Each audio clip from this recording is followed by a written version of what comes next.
दर्शन के जो ले तो प्रसाद खाके जो हंसा वाली के दर्शन के जो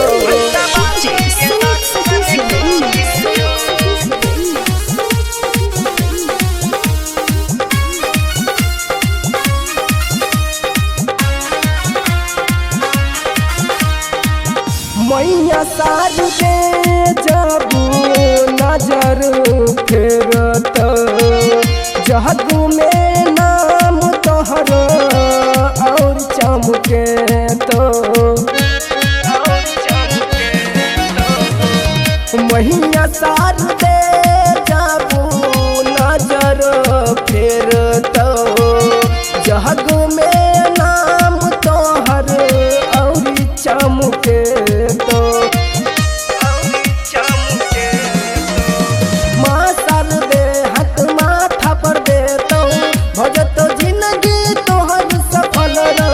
भजत जिंदगी तोहर सफल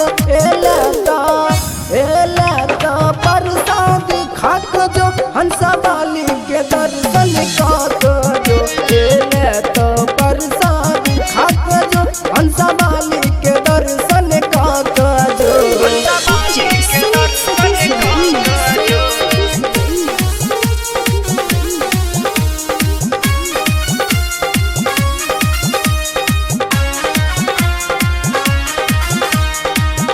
राइटर अरविंद भजन लिखे दीवाना गोपाल दारू पे गावे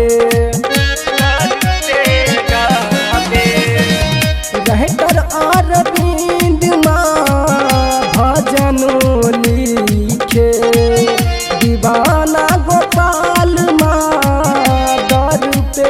गावे भक्त अविनाश अहाँ शरण में पूजे दियो दर्शन महंस सवारिये दियो दर्शन महंस सवार एले तो प्रसाद खाक जो बीरा बाली के दर्शन काक जो एले तो प्रसाद खाक जो बीरा बाली का दर्शन काक जो एले बसंत पंचमी काले तू भगती एले बसंत पंचमी काले तू भगती